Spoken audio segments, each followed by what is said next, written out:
and to the republic for which it stands, one nation, under God, indivisible, with liberty and justice for all.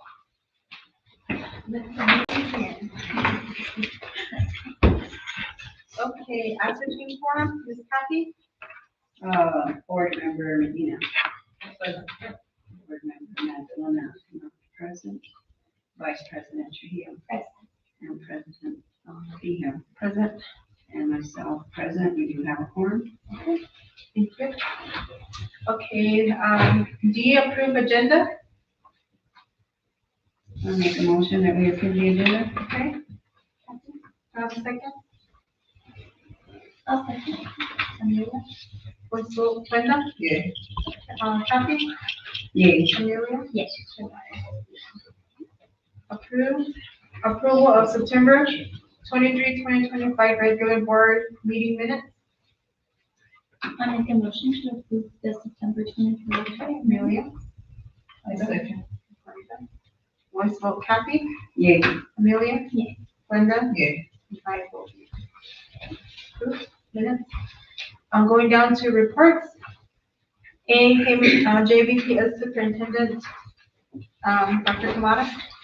Madam President, members of the board, this is a little bit thick, but I don't want to overwhelm you because I am still with my team. We are ready for the data workshop. So I just want to give you a glimpse of the general overall.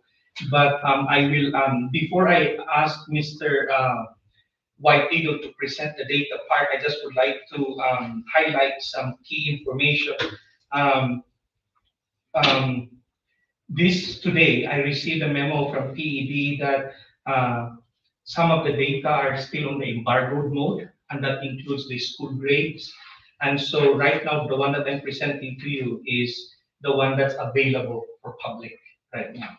So during the embargo mode, we have the ability to appeal some of the data that are being used, including for our school grades. So in the first page, I just would like to show you our graduation rate, and this is not through our manual count, but this is as reported and as used by PED.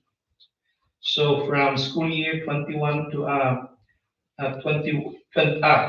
school year 22-23, and you will see 4 year, 5 year, 6 year. That means that 5 year students are the one that's supposed to graduate last year but ended up graduating current year.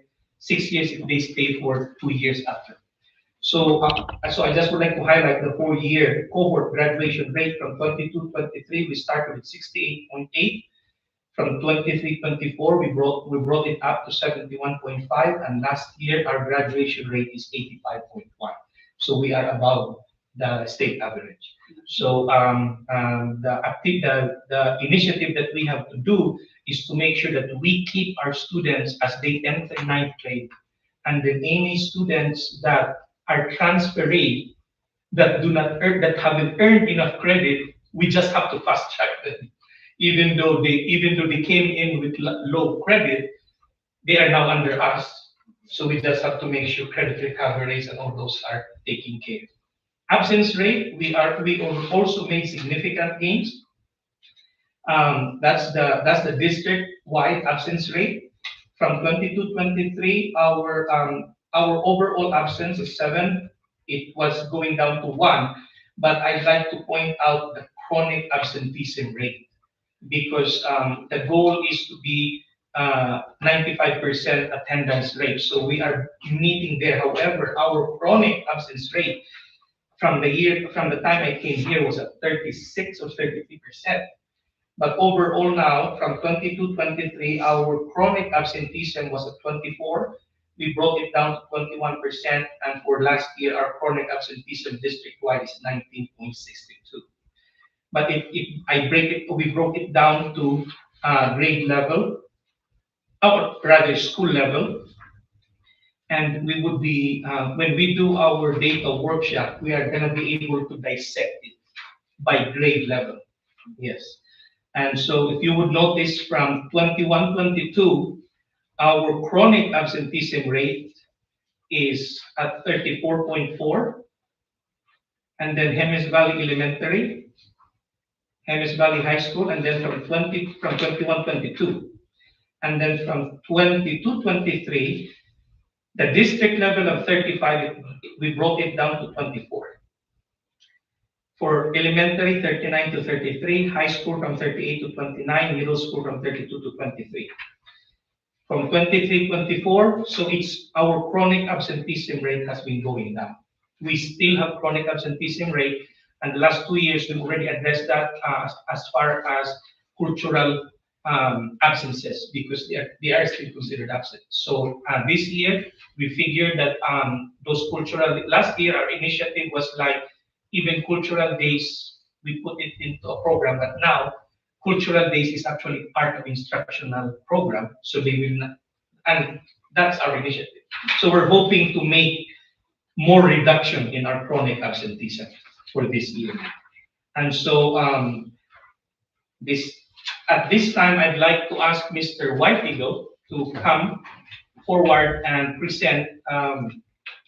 Mr. White Eagle is our program administrator, and I'll discuss that later in executive session also. But he is also overseeing testing, in addition to athletics, attendance, district attendance improvement plan, and our ELL program. So, go ahead, sir. Yes. Good evening, board president, board members, Dr. Kamada. So there's 3 sets of data that has been given to you. The first set is what Dr. Kamada just went over, was absence data for all 3 schools and the district. The next set of data on the header says the JVSD NMSSA at the top, and it's probably 5 pages in. Yeah.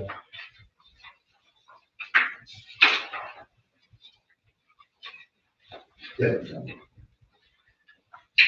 And so once you find that, yes, that is testing data for the last 3 years. It consists of, first, of our end of the year NMSSA, and it's compiled per grade in math and in ELA. ELA being first, into the 4 categories: novice, nearing proficient, proficient, and advanced. And you'll see that as you read a graph, for instance, if you look at, let's say, novice for any particular one, if you start from left to right, the years are constant. They go from year to year. So 22, 23 is in blue, with last year's 24, 25 being the green on the right. And this is proficiency by percentage. By percentage, yes. Not the number of students. Not the number of students. And then the third set of, well, besides that, there's also the science data for the 3rd, 5th, and the 5th, 8th, and 11th graders. They take a science test at the same time. And then at the very end of this group is our beginning of the year IMSSA test, which is supposed to correlate to the IMSSA at the end of the year. Now, we'll take it again here in the middle of the year, and again, we'll decide either before or after the IMSSA. But that's what we'll see there with the data for tests. Then the third set of data should be probably your last 2 pages, and that's discipline. You'll see that this is last year's discipline. If we look at the top set of what's set as the first violation,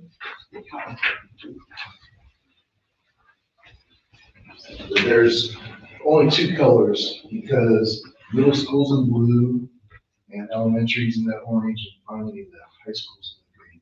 So for that first violation, you'll see that there was 1 violation for each of the schools at that time. And so 1 violation, 1 student. If you would go down to, let's say disorderly conduct, towards the end, it's the longest blue bar on there. So that was, in the middle school, there was 19 violations, so that was 19 students that violated that particular rule that we have. And that's how you read that. And then finally, the second page of this data is the in-school, out-of-school suspensions, and the total number of violations on the far right that in-school had.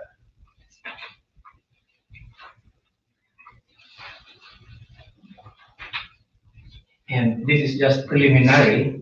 We have an Excel sheets of all 3 years, 5 years actually, with all the actual data, ethnicity, male, females, grade level, and we'd like to discuss that during a work session so that we can, but at least now you'll have some questions already to say, I'd like to focus, why is this discipline number high?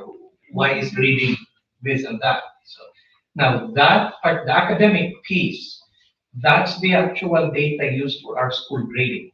Yes. That's how we get our school designation on a level of proficiency. And the data regarding the test comes out of the cognitive program, which tracks and tests the students. That's when the test the students will use that to enroll in the tests and follows them. So this is true accurate data for our testing materials. And in regards to attendance during that work session, Mr. White Eagle will also be presenting the attendance improvement plan that the schools. So because of our reduction, and I thought, okay, I was cramming and I said, where is the school's attendance improvement plan? Mr. White Eagle, each school needs to be created. And Mr. Kamata, just would like to let you know that because we made significant gains, we're not required to do per school. We're only required to do one. Thank you. So that's kudos to elementary, middle school, and high school for just making sure that attendance is properly recorded and that communication with parents, and then offering alternative participation to students. Because our students are mobile and things happen, our program would make sure that they don't miss instruction and we are able to offer alternative way of learning. So that's good. Thank you, sir. All right. Thank you. And as far as enrollment, I am happy to note I'm ready to do I'm not yet ready to do the 3-year trend because I'm excited because in the past 2 days, our elementary is hitting 118, 119 students. We are there in our goal of 120. High school, we have students coming back. And we have students calling in for alternative. Even those that are doing homebound instruction are now wanting to join us. They're going to try with our home virtual instruction. So we're making gains as far as enrollment.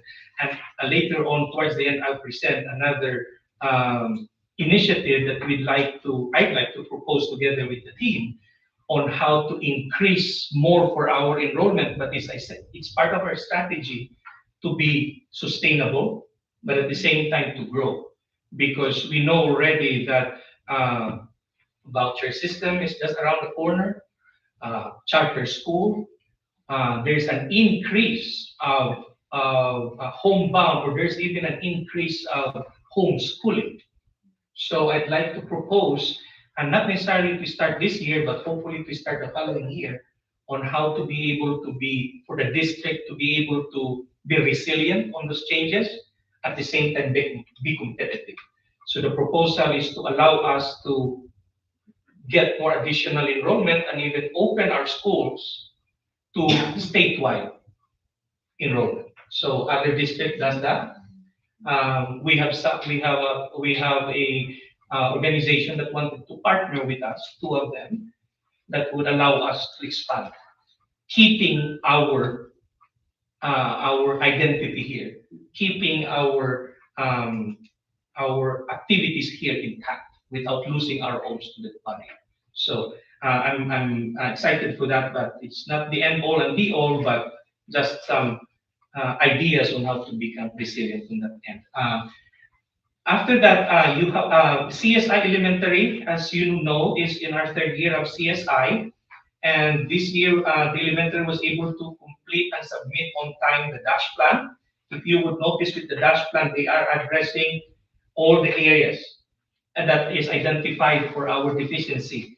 English language arts, mathematics, ELP, and science, and that they have two 90-day plan. So they already have right now, they have an ongoing 90-day plan that they wanted to complete by November, December, and then second semester they will start another 90-day plan. We are part of the navigator system. In addition to receiving the grant for CSI, we also qualify to receive navigator system. It has just been busy, and it's very. We wanted our support, administrative and support staff to be in school. So PED was very, I'm glad that PED saw it and understood it. So instead of requiring us to send a delegation and leave our school, they are sending a coach to support our school. So Ms. Herman and myself had the first session with our coach. It's going to be a monthly session that will support the leadership team of the elementary in the district on finding ways of just brainstorming what's working, what's not working, and improving our continuous improvement plan. For our facilities and for our operations, our facilities, our fire alarm is now connected. So now we don't want any what they call that, any false alarm, because the fire station will send somebody over here. So, but having said that, we did have 2 weeks ago or last week we did call for a false alarm because our system caught a not a false alarm, caught a fire, but it's not an actual fire. There was just smoke detected in the cafeteria.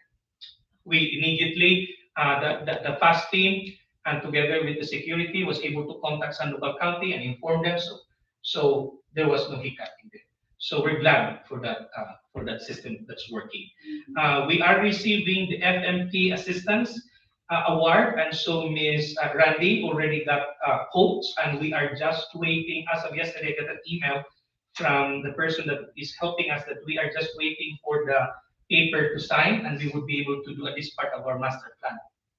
So as far as technology, and this is the report collaboratively with the IT department, we are now using a single login service. So all our services for the students. So before students has to be given different passwords. Now they are logging in one time. So it's helpful for me because if I have to assist on putting a child, I know that they only have one login.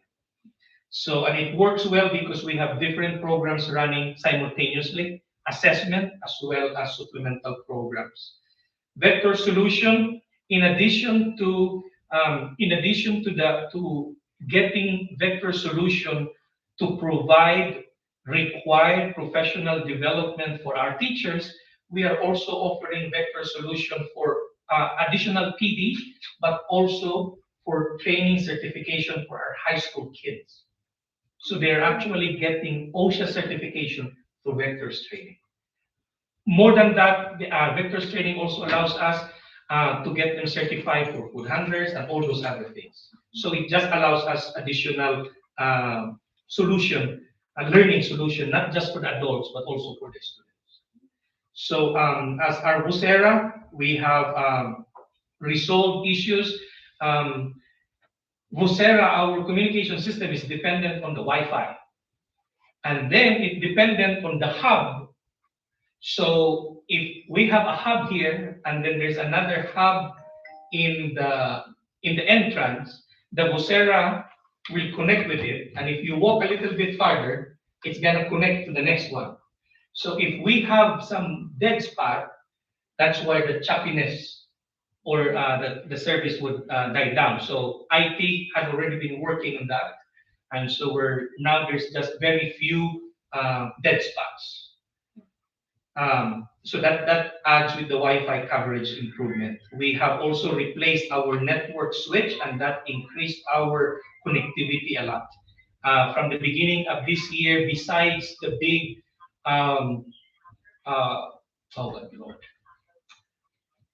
not lightning, storm, or yeah, that happened, that we had um, a valley-wide blackout. Our system is able to back up faster than before. We did not have to encounter to cancel the day or things like that. Skyward grade books and class adjustment is currently working. And as far as we are concerned, if as you would know, the state during the last session funded um, a, a one unified SIS for the entire state. Our school is part of cohort one, and the state has adopted the Synergy platform as the SIS. And that will be for enrollment, for parent contact, for special education. And so cohort one, allowing us to participate in cohort one would give us, in my head and my team's head, to strategically learn the system ahead. So if it doesn't work for us, we'll be able to give feedback and also to learn how it works. We have an option to choose to participate in cohort one or cohort two. I pursued to participate in cohort one for that reason, to be able to learn it, because if we do year two, we don't know changes that could happen. So transportation, we've completed our 40th day ridership, and it's a practice for our 80th day funded camp day. And we've hired a new bus driver. That really alleviated our route system, and that also allow us to do some field trips and some after-school activities. So that's a good one. For grant management, CTE has been substantially approved. We are under corrective action, and we are completing that corrective action. One specific corrective action identified is that all our students must have a next step plan. So we were able to complete that for the senior last year. This year, with some realignment of duties, we are able to already start our students in grade 12 to have their next step plan. So next week, we will start with our 8th grader. And so in the corrective action plan, we said that our senior will definitely have their corrective action plan in the first semester. And then all the students, all the high school students will have their corrective action plan completed by the second semester, excuse me, PTC. So we are, and then we are in partnership with PED using their system called Level O. And we are also a recipient of the DIF grant that allows the district to pilot a career-based math program, P2C, and this is through PED. CSI, like I said, we're receiving coaching support. For Title I, we've already used Title I for our supplemental instruction. Our CLSD, those mini grants, and the last time, Randy had to ask for your approval for the bar transfer. So as soon as the bar transfer occurred, we were able to purchase those materials, and those materials have already arrived. So training are already in place. Pre-K had also received a grant. So all of the kids in pre-K, and they'll discuss it later on. Upper elementary and secondary intervention that includes writing and literacy, and then for ELD, Vista Higher Learning. Just this afternoon, I was on an onboarding call with Panorama, and so as more details comes with it, I'll report to the board. Our Title IV, right now we are supporting our elementary after-school extracurricular activities with Title IV, and I'm very happy to know that we are about to end our first sports program for elementary. This Saturday, we will have our cross-country game, and then in November, the elementary sports team will start practicing for basketball, and their first game will be in January. So we have sign-ups for that already. We have a team already, and now the discussion now is how many coaches to get, because do we get 3 or do we get 2? I said, okay, let's discuss that. once we have students sign up. We're not going to skip if we don't want. We want the students to get actual coaching support, and the coaches will get training from our partner as well. So as far as community engagement, we have our grandparent luncheon, our financial literacy night. We've invited some alumni to present literacy to our students in the high school, and we have some partnership. Just 2 weeks ago, we have our students, high school students participated in the ACES annual conference. We also have our heritage group in the high school perform in Santa Fe through our partner school group. Our school mental health based services through CREC is still continually working. However, I'm sad. I say it's sad because we have to appeal to the federal government to continue funding school-based mental health, because that was one thing that was cut. It is now in litigation, and so our partners are still pursuing, asking to reinstate funding for school-based mental health. As I was told, funding right now, we are preparing that the funding will only last up to December. So in our case for Hemis Valley Public School, we are pursuing partnership with them with whatever we can help, because I do not want our kids who are receiving services to just stop receiving services by January. So if we need, we'll be creative on how we can fund it, but we will not stop the service. So all the students that are being serviced will continue getting the service for the rest of the year, however it happens.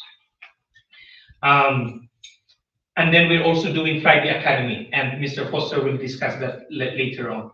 For staffing changes, we do have a resignation, and I'll discuss more in the executive session. Our middle school site program administrator has resigned. We did have a new hire. We have a new bus driver. We've also contracted a psychologist who already started reporting, and we also contracted a physical therapist.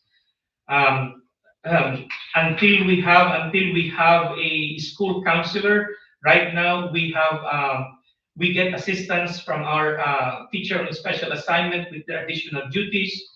Two of them are doing student success advisor that is helping with the next step plan and also with the transition and vocational rehabilitation services. Just would like to let you know that those additional duties, that those staff members are actually certified in those. So we still need a SPED teacher, a social worker, or a mental health counselor, and we also need substitutes. For professional development, for the last 4 weeks, we've had our first quarter PD, and Mr. Foster and the leadership team presented on data-based decision making, and they've had a workshop on how to use data on identifying tiered services for the kids, as well as understanding the attendance improvement plan and getting buy-in from everybody during the PD. One powerful part of the PD is we actually had the staff members rode our bus, and we brought them to a field trip to the ZIA. We did a tour of the entire ZIA. So the next PD, we're gonna tour Hemes, then Ponderosa, then Hemes Spring, because I wanted the staff to know what a student, how the student has to go to school. You know, where the nook and cranny, what is the situation. And it was very impactful. We had Mr. Pino present to our team what are their needs, as well as what they can offer us, what partnership. And there's already some talk about looking at a new initiative. And I will present that.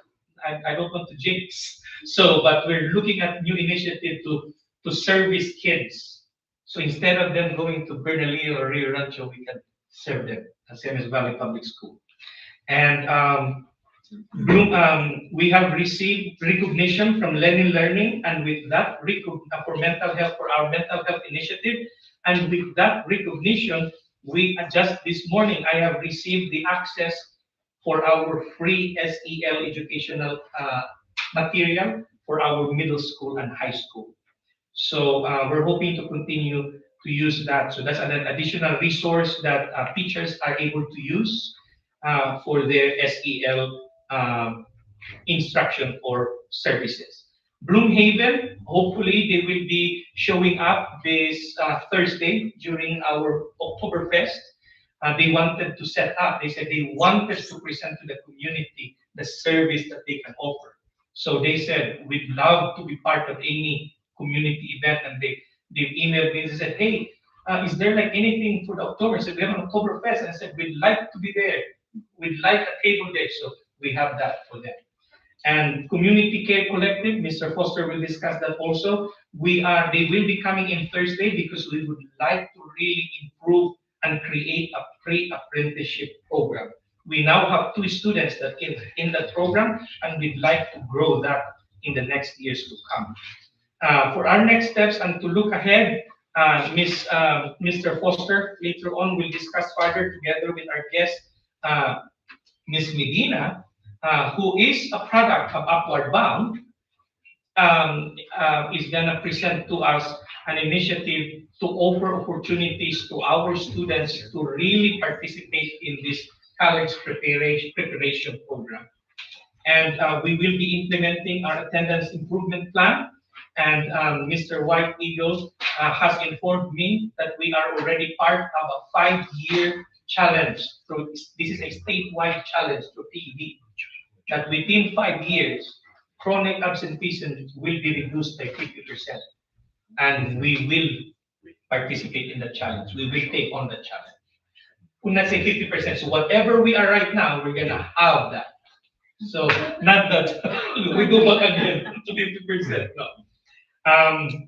Upcoming meetings and deadlines. Those are the things that's happening with me.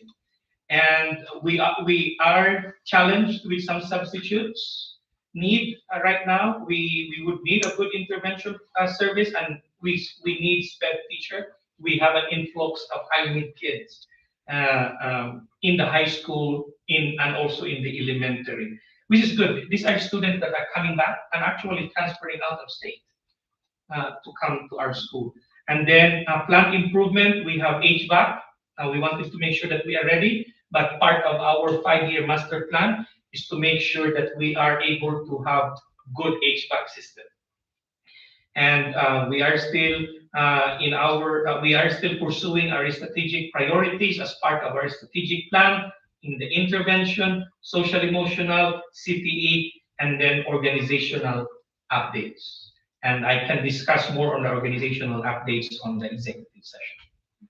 So that's all. And then this presence learning is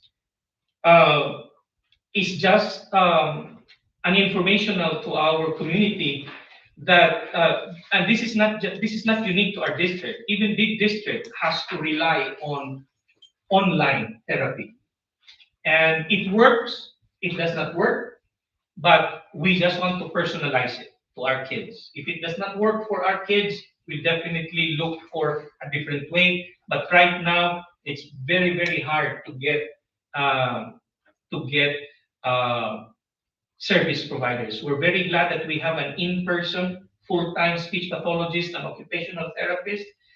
I could just imagine servicing occupational therapists virtually. So I'm glad that we're able to service that in person. Yes, sir. Oh, thank you, Dr. Mata, board president, board members. On the attendance data that you have, it specifically talks about chronic absentee rate. So that rate is anywhere from 10 to 19% of a student's total absence. After that, there's an excessive, anything over 20%. So you're looking at an absence of anything over 10% or over. That's what that rate is related to the students and their total attendance. Okay. And then the last part, and this just talks about teletherapy, and because we would be needing some teletherapy support. But the last part is I just received this one last week. This is now the finalist, and I have been part of the pilot group that reviewed this accreditation criteria. This is now the published accreditation rubric. All districts, charter school, public schools will now be going through this rubric for accreditation. So if you would see there's some deadline that needs to be met. And when it says final, that means it cannot be appealed. So for example, just for example, financial audit, we have April, we have May, and then to make some correction or adjustment. But once it hits 6/11, whatever is submitted, whatever is real time retrieved by PEB, that's how we are going to be graded. So this is the rubric, and I will be working with our leadership team to make sure that we meet all the deadline, all the the final dates with accurate and valid data to present. So for accreditation, to make sure that we will be accredited again next year. So and I stand to question, Madam President. You said the accreditation is for all schools. For all schools, yes. No questions? And we'll just discuss later on for the date of workshop. Yes. Okay, no questions. JVPS Director of Schools and Student Support, Mr. Foster. Good evening, Madam President, board members. All right, so we have an ongoing theme tonight of data, so we're going to continue down that road, looking at a lot of the stuff that is in the report that Mr. Eagle presented. We're just going to kind of go through it a little bit more individualized school by school. So first, we will go ahead and start with our elementary school with some discipline data. So discipline incidents during the first quarter remained minimal due to the school's strong emphasis on restorative practices and proactive interventions. So we've had 1 2-day suspension for refusal to de-escalate and physical aggression towards staff, 1 silent lunch consequence for physical aggression towards the classroom. As far as our attendance, we have had perfect attendance parties in elementary with a total of 47 students with complete attendance. Like Dr. Kamada had mentioned, we did do a professional development identifying our tiers of support and our at-risk students. Our layer 1 in elementary is really all of our students, and that's ensuring that they're aligned with our HQIM instruction. Layer 2 is our student. We've got 20 students identified in reading and 25 in math, and this focuses more on our in-class interventions, including reteaching and providing different instructional supports within the classroom. And then elementary has identified 47 students in reading and 47 students in math. That does include our special education population that are at our layer 3, which are more intensive supports and additional supports, and recommendations have been made for that support through our after-school tutoring, Friday Academy, and these are also students identified for our SAT process.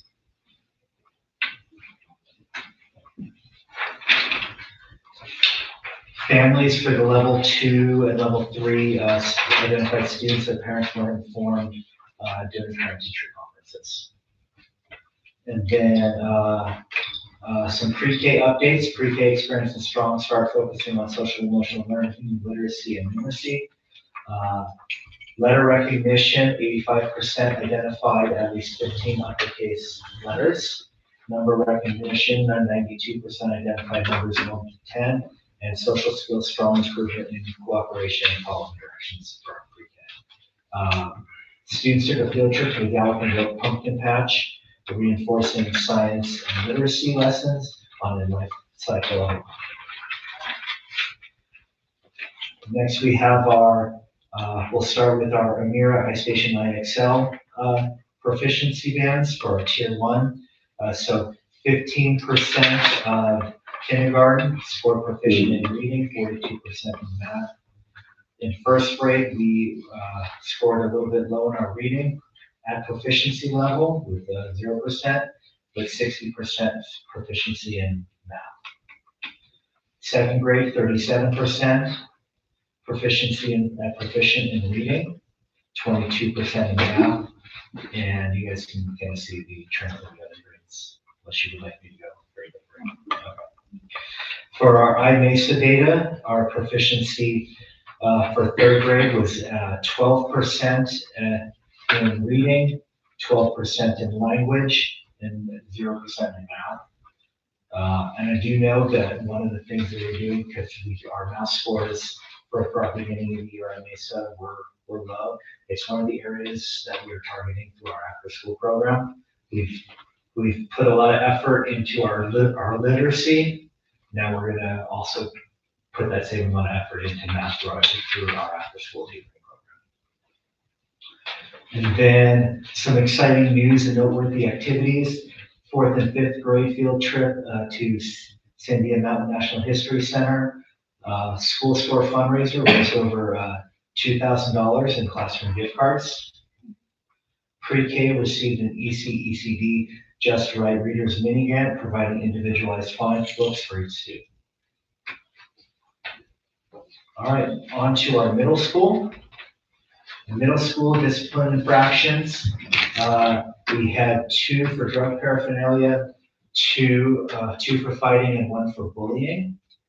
The consequences for those students followed our JVPS handbook, as well as our restorative justice elements of accountability and repair of the harm. And later on, I'll get into one program that we're doing to focus on that restorative piece. Our attendance, our average daily attendance, 6th grade, let me take a little clarity on this from our middle school administrator, but 14.68%, 29.71% for 7th grade, and 27.63% for 8th grade. I'll double check it again. Yeah. And like elementary, middle school and high school both did their identification of their at-risk students.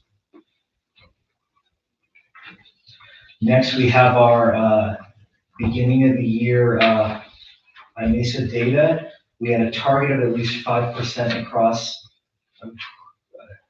growth across reading, language arts, and math by the end of the school year.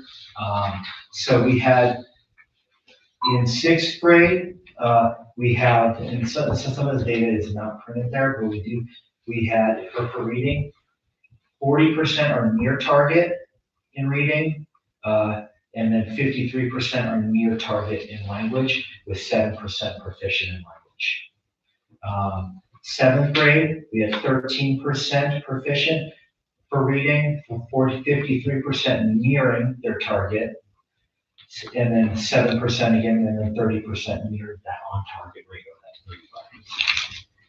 35. 8th grade, we had 4% on target, 22% nearing target in reading. Language in 8th grade was 0% with 56% nearing target. And then math, we had 20% near target, 20% on target to reach their goal, 33% nearing target. And then for 7th grade in math, down a little bit in math, 3% on target, but 34% nearing target.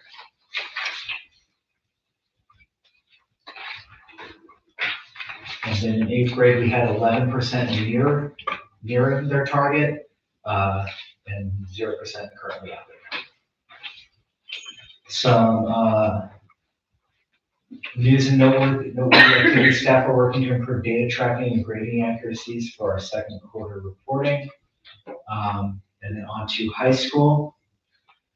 For high school discipline, we had 3 incidents of drugs, 2 incidents of battery, 1 bus incident, inappropriate technology use 1, loss of parking permit 1, and tobacco was 2 incidents. Our average daily attendance, 9th grade was 86.6%, 10th grade was 90%, 11th 88.8%, and 12th grade 87.7%. We currently had, as far as honor roll goes in high school, our principals list, which is 3.5 to 3.9, we had 6 students, 2 seniors, 2 juniors, and 2 sophomores. And honor roll of 3.0 to 3.49, 15 students.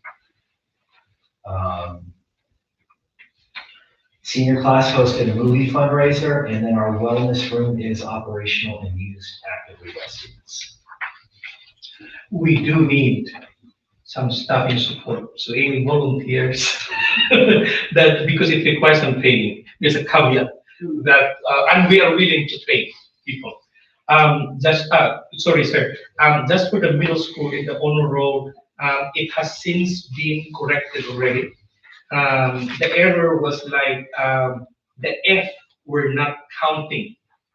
So if students are taking 7 classes and one of them is F, is only dividing by 6. So so I already went in there, corrected it. So the report card that went out during the PEC is the corrected version. So. All right, and then a couple other items.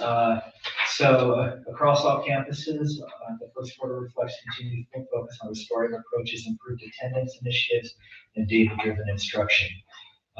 Each school is actively identifying at-risk students and providing layered and support through Friday academies, and mental health partnerships, and strong alignment between academic data analysis and student engagement. At the high school level, I'm sure most of you are aware, vaping is a big problem across the country, for that matter.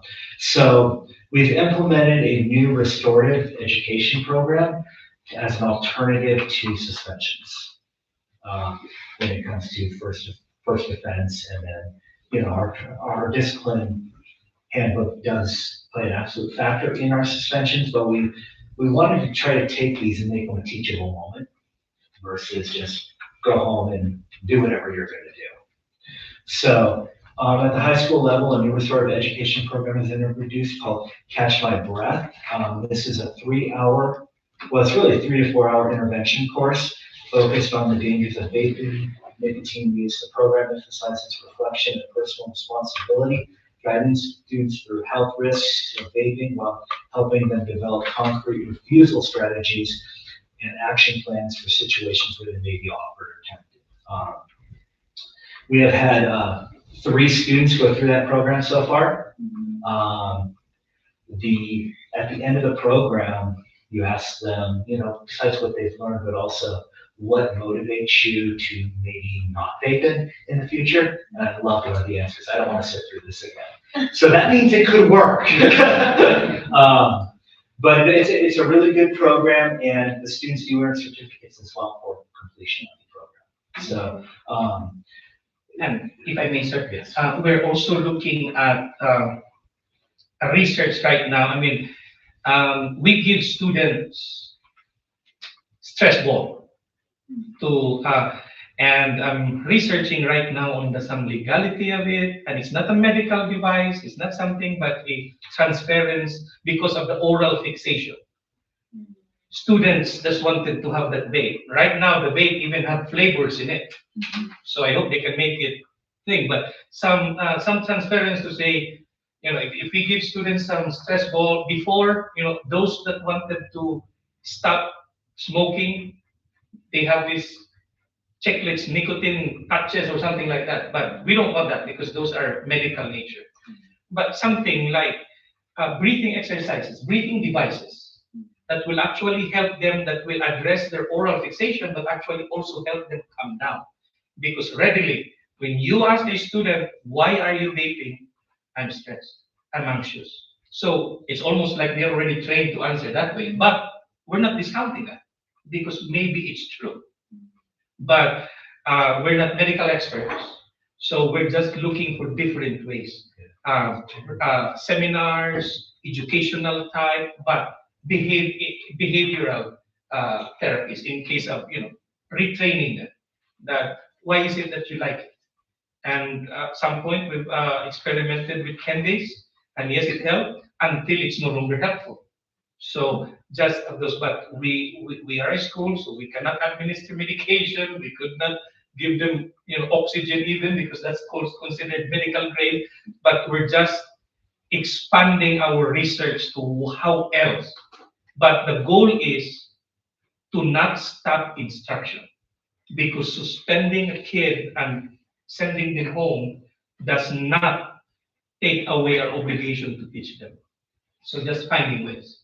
Go ahead. It really is, it's about expanding their knowledge and providing them insight into things that they may not know when it comes to the dangers of vaping.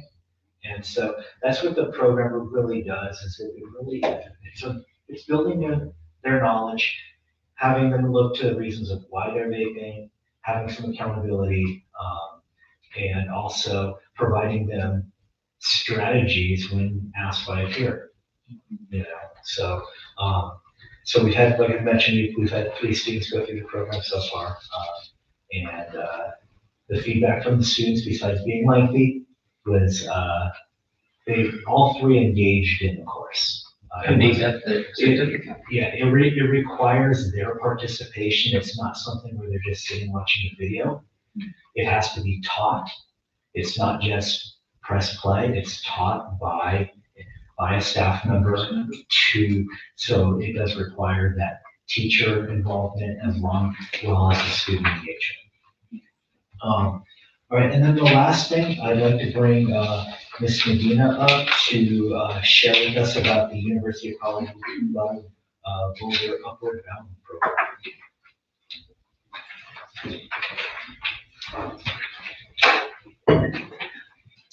Hi, good evening, President of the board. Thank you for having me. I'd like to share a little bit about the Zia Program program. I am Andrea Medina, I'm from Zia Pueblo, and in this Pueblo, I am alum of Hidden Valley, and I am also alum of the Zia Program program. So I am here to share my experience, and then a little bit of where I want to go with program and Kings Valley students. So I attended all 3 summers when I was a student here at Kings Valley, freshman year to junior year. I successfully completed the whole program, earned high school credit, graduated on time, and pursued higher education after that. I really enjoyed my time at Upward Bound as a student and a staff member. I was actually there working with the program this past summer. I was living out there on campus for 7 weeks. As a student, we're out there for 6 weeks. I enjoyed it so much that I came back. Before my summer was even over, I emailed Kamada and I told him I wanted to be the site coordinator. I wanted to get this program up and running because I only worked with 3 of our students from Haines Valley, and the 3 students are seniors this year. So after, as of right now, we don't have any Haines Valley students going and attending the program anymore. But just a little bit about the program. We work together with 13 schools, 13 high schools in 6 area like target states. So with that, we are preparing students to go pursue higher education, as well as giving them a chance to become a little bit more familiar with the workload, living independently, and just giving them a little extra push at their current academic levels. I want to bring this back to Haines Valley because it benefited me. It benefited a lot of other students. We also have Janice who also went through the program. I like to include her into my experiences as well because we were both successful. We also have similar family dynamics. We graduated from Haines Valley. We benefited from the program. Another student that I really like to talk about is Marissa Benton. She attended all 3 summers as well, I believe. She is actually a student at CU Boulder. When we worked through the summer, we kind of met up with her a little bit and we implemented some different ways of what we do for Haines Valley students. So the program is designed to motivate and support students from disadvantaged backgrounds. So that kind of fits into where we are in our valley. Students that might not look into college, might not have the support that they need here. We would like to offer them that support out of state. with different Native Americans and non-natives, different languages coming into play. So my goal for Amos Valley is to bring the upper bound back. We have been partnered with Amos Valley for quite a while now, and we have been on Boulder campus for more than 40 years. My goal is to figure out some type of transportation thing because that is what's kind of holding us back here. But for some students, so fine. We had Miss Hannah here last week, Thursday. She did a little recruitment session for 9th through 10th grade, and then she held a booth during parent conferences at the high school, and then what was the volleyball game. So she was around all day for us. She has said that there's a lot of community engagement. Now we just kind of have to pursue get the kids to want to do this because parents are willing to look into it. So Upward Bound provides students the opportunity for college entrance, getting them familiar with pre-collegiate performance, and then just overall just becoming successful. So just a little bit more about the program. They provide a lot of support. When I talked with Mr. Kamada and Mr. Foster, Dr. Cohen and Mr. Foster, I talked about gaining credits. So you, once you successfully complete summer, you would come back to Amos Valley and then you would have the credit on your transcript. I would be the one to be working with all the students. So like right now, I would be working with the 3 seniors after starting November to get everything situated from campus to here. And then everyone else after that, they're interested in all of that, then they would be coming to me. I have all of the information ready for them. We're just kind of waiting for students to start applying, and then once we go with that, then we'll get going. But I just wanted to leave you with a thought, since we are doing a lot of the work here on campus and with Hannah and Reagan and Boulder, I would like to find some type of transportation support because that's all that we need. The program is free. You attend for free. The only thing that we would need is transportation funds. So getting from this area to Boulder and then getting picked up from Boulder to come back. So that is the only thing that we are looking forward to working with. We kind of talked about that in our meeting with Dr. Kamada. But other than that, I just want to thank you guys for having me, and I look forward to reporting back with more news. Hopefully in the spring once we get everything situated.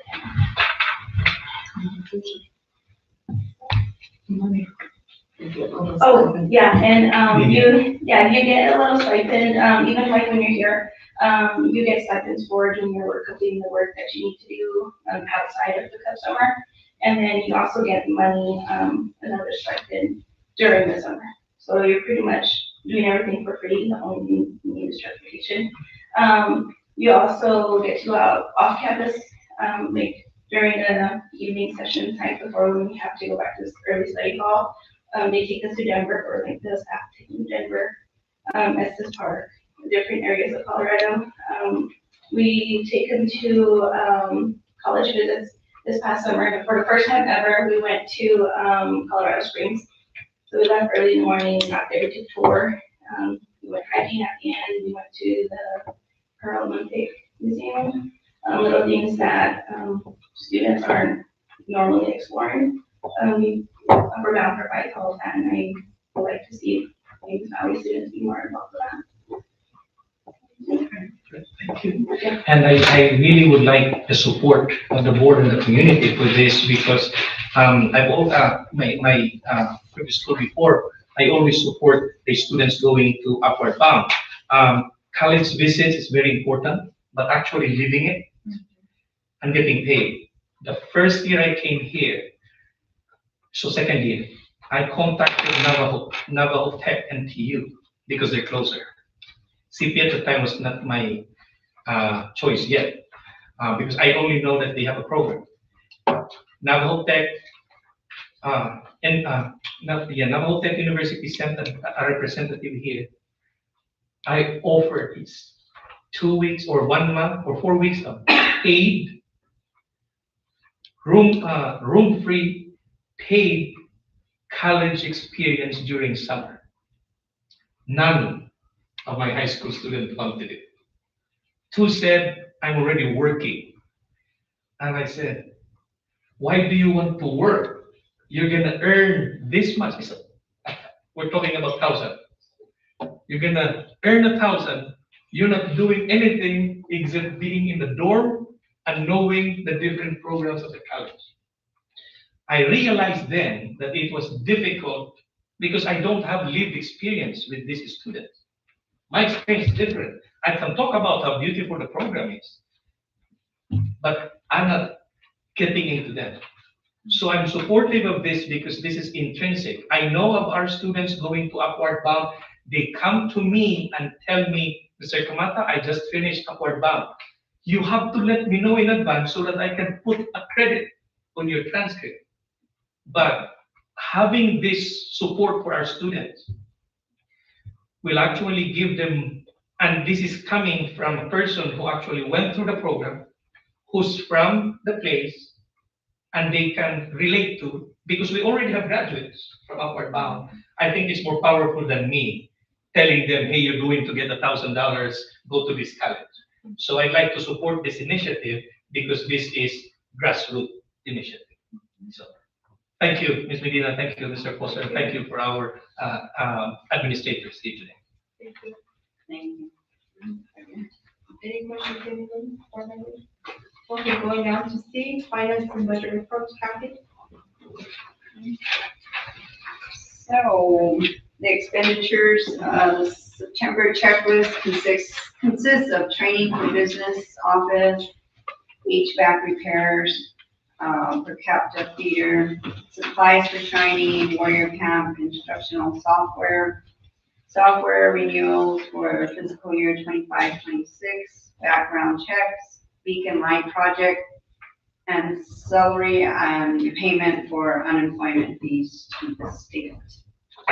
Randy did not submit IBTs or bars for this month. And then as far as discussion and review, Randy is still awaiting final application approval for Fund 27901, which is Indian Ed. During budget season, the award amount was provided and included in the district's approved budget by the deadline. However, the PED's Indian Education Division later removed the budget approval and requested amendments to the application. Typically, when amendments are required, districts are allowed to retain budget authority, but are restricted from submitting reimbursement requests until final approval is received.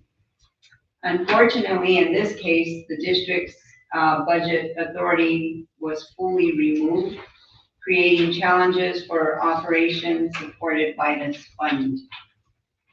The required amendments were completed and submitted in July. Despite multiple follow-up attempts, we have been informed that the application is still pending final approval from the Assistant Secretary of the Indian Education Division. As of today, 3 months later, JVPS continues to be without budget authority for this fund. Fund 27901 supports a portion of FTE, salary and benefits, as well as key activities for our high school students, including college and career readiness events, guest speakers, and FAFSA night. As to avoid any delay in activities, operations, impact aid funds have been used to assist in supporting the delayed release of 27901. Jolene remains in contact with the Indian Ed Department asking for updates on when we can expect to receive final approval and budget authority. Road there. It's the first time that they actually took out the budget in the OBMS.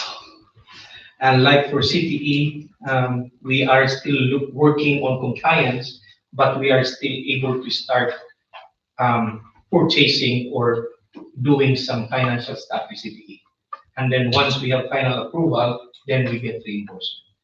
In this case, we just don't have access right now. We're hoping usually this grant money usually is given to us during December, January. So we're hoping that we would get some funding. Yes. And this is not just true to our district. It's everybody who receives Indian head funds, fortunately. Questions? Okay. Do we have any public comment? Hannah? No public comment. No public comment? No. Okay, for new business. Madam, Madam President, members of the board, last month I did the second reading, and I don't think we have any more revisions suggested. So today I'd like the board to approve the revised series 100 of our board policy.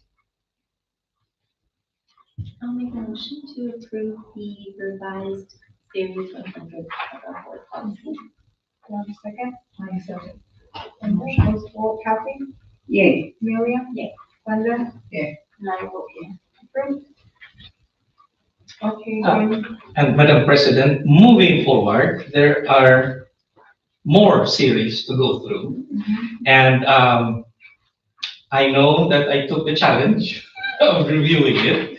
However, I did find out, of course, Miss Kathy last year directed me for the resource that NMSA had, which I had contacted NMSA. And now in this position, I've already reviewed NMSA, and now I see the need, or what kind of need we have as far as updating, revising our school policy. I would like the board to consider partnering with NMSBA because they have a policy division that provides updated policy.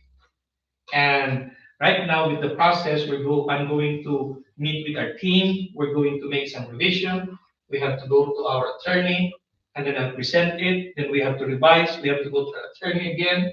And with this, we know that it has already been with NMSBA. It's already a common language. It has already been proofread by their lawyer. And then we get free updates. So if anything that, for example, the non-distraction, I have to come up, look for different policies from different districts, and then the language and everything, but having tying it in, partnering with NMSBA policy division would cut significantly the process without relegating the authority of the board to make specific changes. So yes, even though we are going to partner with NMSBA and use their service, that does not take away the authority of the board to specifically change the specific language. That's what I'd like to propose moving forward. So, yes. And if you direct me, I'll start working with Mr. Joe Gillen and the attorney with the policy division, and to start working on this. And then we can have a big work session, and then we can compare what are existing and then what is the NMSBA recommended policy. Thank you. I think it would be very helpful because we all know how time consuming and, it's a lot of work to get through this. And if we already have somebody that's, keeping on top of it for us, I think it would be good. A big help, yes. So I would like to see, go ahead and move forward. Thank you. No, This is a discussion. Yes. And for the next one, Madam President, members of the board, this part was not specified in the approved calendar because I still needed some clarification with PD, and now I have more clarification now that all students must be in attendance within the approved calendar, instructional calendar. Our approved instructional calendar is 155 days, from August to May 28th. That means that including seniors must be counted as attending classes up to that day. Traditionally, graduation happens 2 weeks before, and we say that their last day as a student was the first Thursday of May. and then they're no longer a student, and then we confer them their graduation. So in line with this new requirement of full attendance, and because we don't want to break that compliance, I have two proposals. One is to hold the graduation on May 30, and then the other one is to hold the graduation on May 23 with some proposed academic activity, I mean, scholastic activity for the graduating class. The pros and cons for May 30 graduation, our teacher's contract ends on May 28. So now we want our teachers to be there. I'm sure our teachers would like to come and attend, but that means that that's one thing for sure, okay? Then the other cons is that that's already the tail end of the instructional calendar. So the proposal, the second proposal is having it on May 23. We are going to be able to confirm them that they have completed their academic requirements. But the high school is going to come up with activities, scholastic activities for our senior class, so that they can be counted as present for May 25, 26, 27, 28. Because 4 days of absences of 20 students is gonna affect our attendance. That's 4 days of absences of 20 kids. So my personal choice is May 23, but that means the high school will have to come up with a work that that is not going to be part of the grading anymore, because on May 23 we're saying you're finished with academic requirements, but we still need you to come back. You are not yet done. We're not giving you your diploma. We need you to come back. But they don't have to do any more tests. They don't have to do any more reading or any more math. A lot of college and career readiness activity.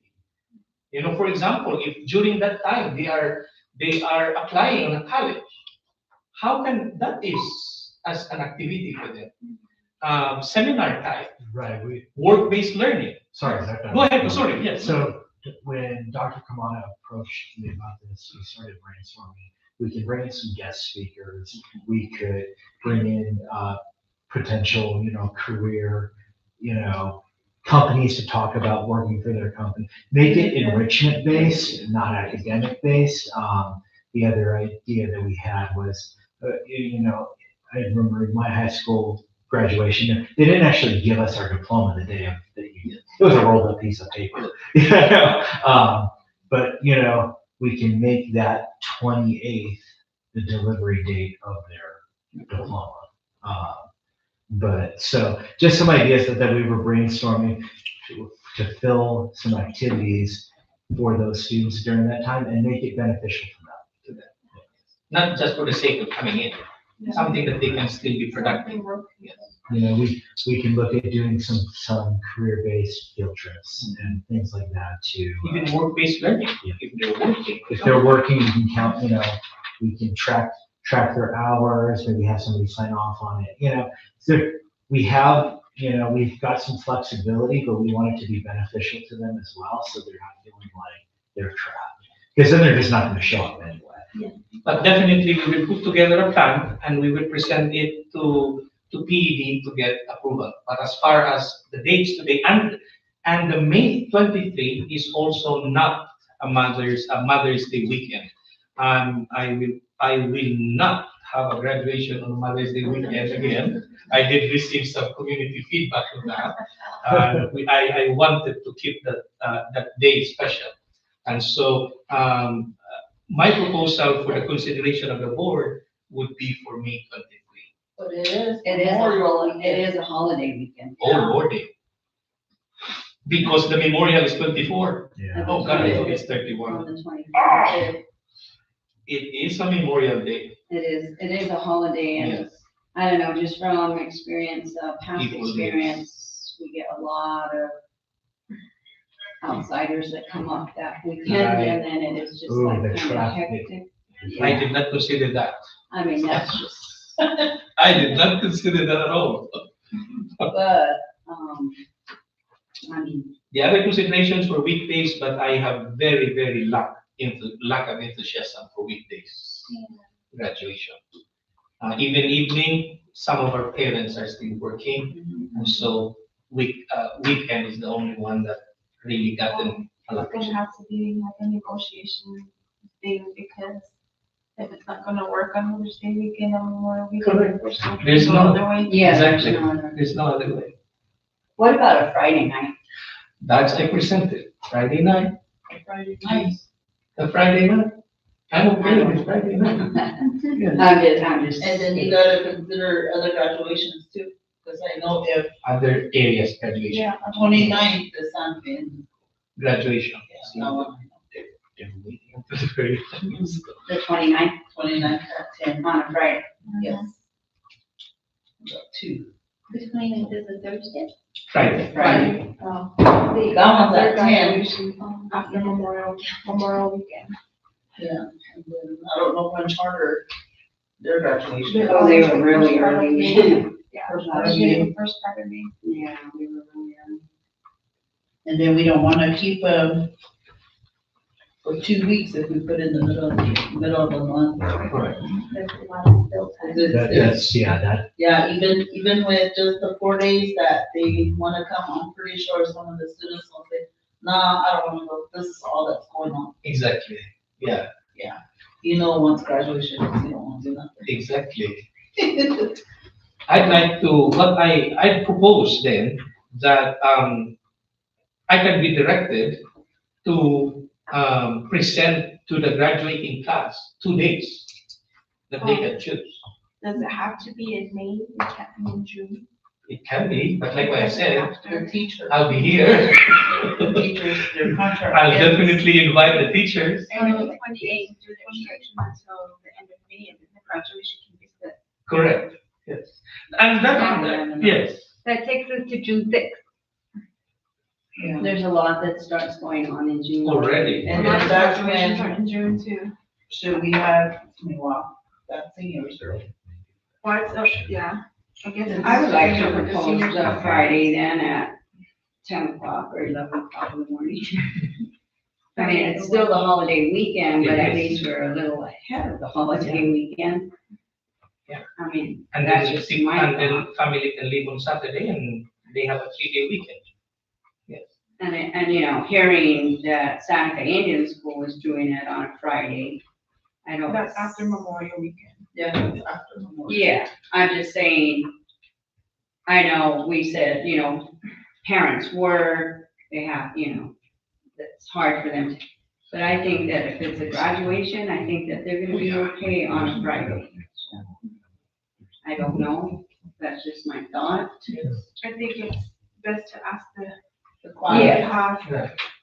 Before Give we them, make a give them decision. 2 dates. Yeah. Yes, Tentative I'd dates, like to see what give dates them 2 days to choose from. I mean, you're gonna have to take that day off anyway, Exactly. Yeah, exactly. whichever day, it's Saturday. Yeah, I don't know, I mean, Oh, Yeah, I'd rather Even have the you ask the 30th. parents and the students. Right. Because it's gonna be them that's gonna be doing the celebration. They will be the one coming in. Madam President, Mr. Wadigil would like to be recognized. how about, Thursday, the last day of school, 28th, make it a half day and have a Thursday evening graduation. That will be a proposal to the students. Yeah. And their family. So I'll make sure I'll have a meeting, but I just needed to make sure that, for the community to know that there is a reason why we're moving this to this, because we Yeah. need to count attendance for those seniors. So, but at least now we have a conversation with the students and their family, and then they'll be able to, see. And of course, the graduation has to happen regardless. Yeah. You know, the graduation has to happen. I mean, APS have their school, I was just Monday thinking to the same. Exactly. Yeah, Every it's day. every day. Yes. But they don't have the space. All They the don't. vendors are everywhere else. And, it's a graduation, family needs time. Yeah, so I'm like, Thursday, Friday. And for as long as we make this well-known way ahead, then the family will be able to plan and if they have to invite people and things like that. So, And usually receptions happen on weekends. correct, right, Not- yes, the reception even happen following week. even. Yeah, it should have to be the parents and students, so their days, like, have them discuss and decide. Have them pick the dates and then Yeah, see what.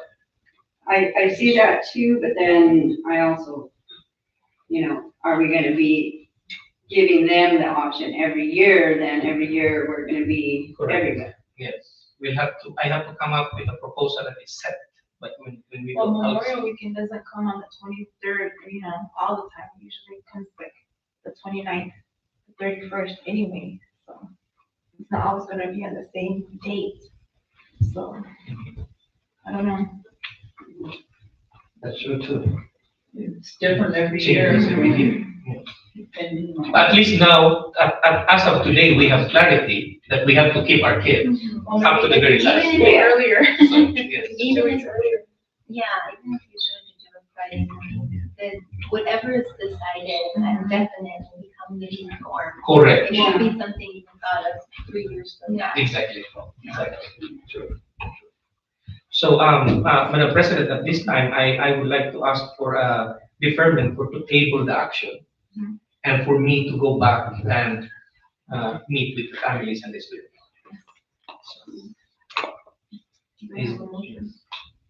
To table. Oh, to Okay, table. what, I make a motion, we table until next meeting. Okay. do I have a second? Second. Glenda? Kathy? Yeah. Amelia? Yes. Glenda? Yes. And I vote yeah. We'll go ahead and table until the next board meeting. Thank you, Madam President. And at this time, Madam President, I just would like to ask Ms. Jolene to present to us and for your discussion and for your input, the Indian policies and procedure, and this is our annual requirements.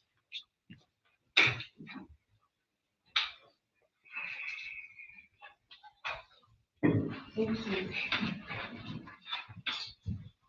Okay, good evening, Madam President, members of the board, Dr. Kamada.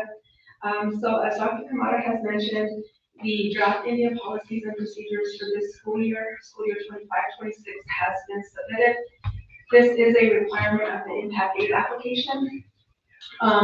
As we know right now with the government shutdown, the education department, federal education department, the impact aid office, their employees have actually been put on furlough as well.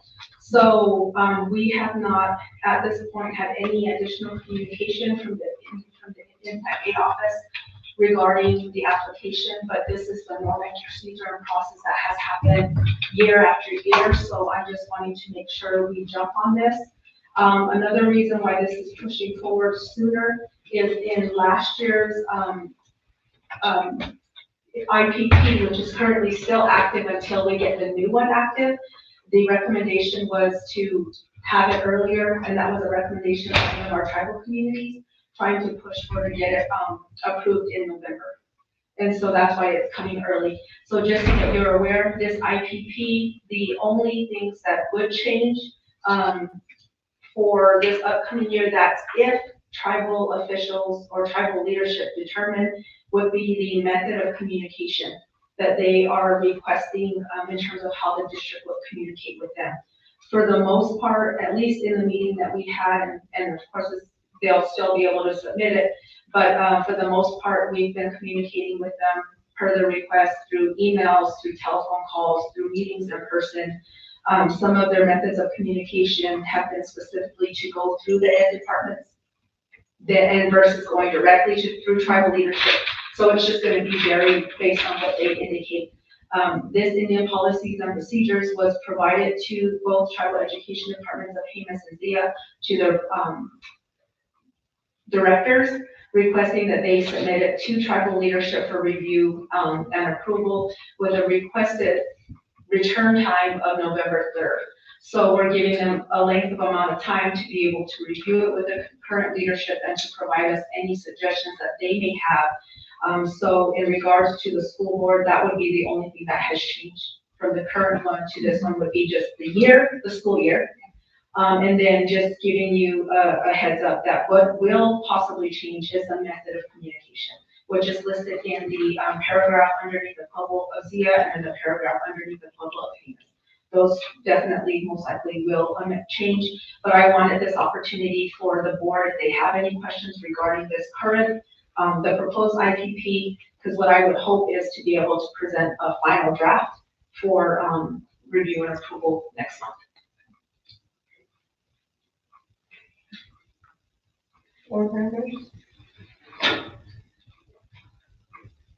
It was just discussion, right? Yeah, and then just to see if there's any suggestions that you have right now in your review, that you feel that I should change, and then so that I can have that ample time to give it to both tribal education departments again, and just saying that this was suggestions from the board for potential changes. But I just want to make sure I have the ample time to both the school board and both tribal entities to review it. Any questions or suggestions? And it's basically a pro form with the changes of the meeting participation.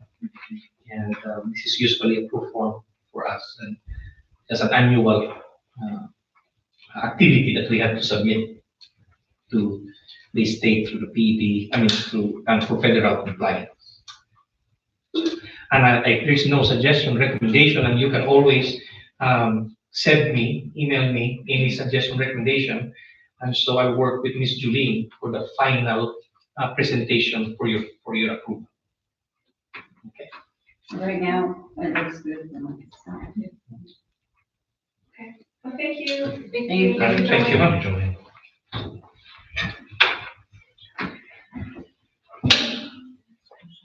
Okay, going down to consent agenda. I'm gonna make a motion, we approve the consent agenda. Do I have a second? Second. Voice vote, Glenda? Yeah. Amelia? Yeah. Kathy? Yeah. And I. Okay. 6, advanced planning, upcoming board meeting, November 18, 2025. I forgot to include in there too, the convention, the annual convention from the NMSBA.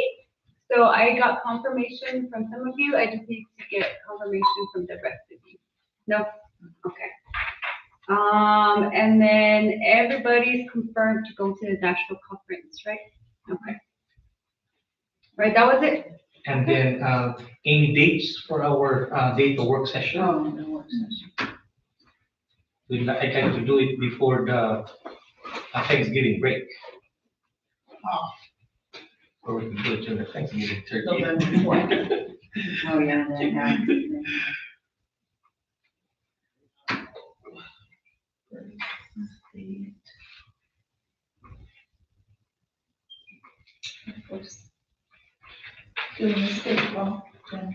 November 8th. Election is November 4. Henry's So, feast is November 12. I was gonna say the week between the feast and Thanksgiving, however, we have a board. Yeah.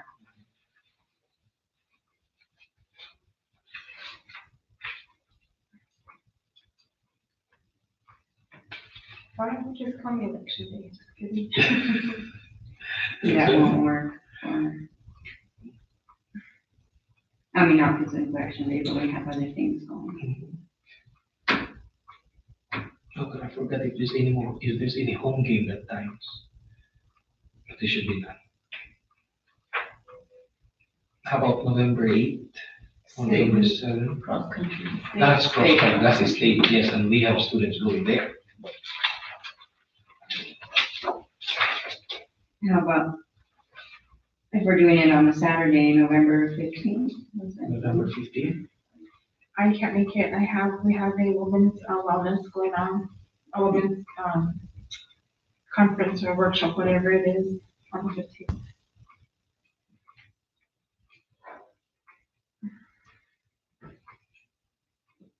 So come join us. 22nd. How about October 2? Oh, October Already 1. passed Sorry. November first? No, that. No, that's All Souls Day. Oh, Yes. October. November 1, sorry. November. That's All Souls Day. All Saints Day.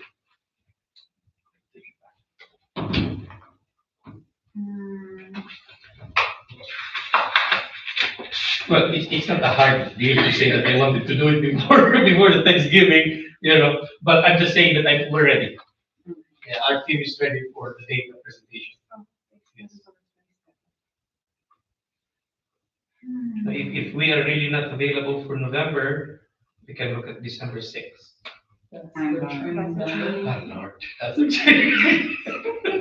Oh, yeah, I'm not here. Yes. I think, yeah, we're gonna get really busy, so it's either gonna have to be the 22nd November. or the 15th. What was on the 15th? Oh, I yeah. think 26 will work. 22nd? For me, I don't know about you guys. I can do the 22nd. Yeah, right now I can do the 22nd. We'll do work session. November 22nd. What time? 8 to 12? 8 o'clock? 7? You say 7? Yeah. We did last time. Last time we did seven. Right. Right. Yes. Okay. Yeah. And that's 7 to 11? 7 to 11, sounds good. Okay. Thank you very much. Sorry. I think you can do it tomorrow, not by 4. Oh, what? 4 o'clock in the morning. Oh, Or. Maybe on the 22nd, right? Yes. like the walking dead.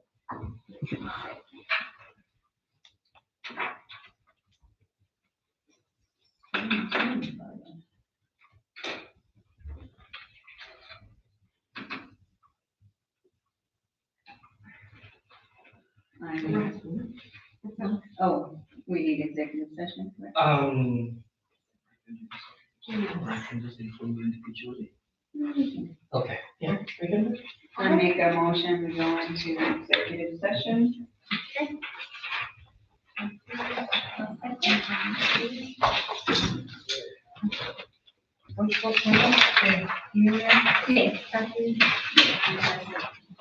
Executive session at 19:02.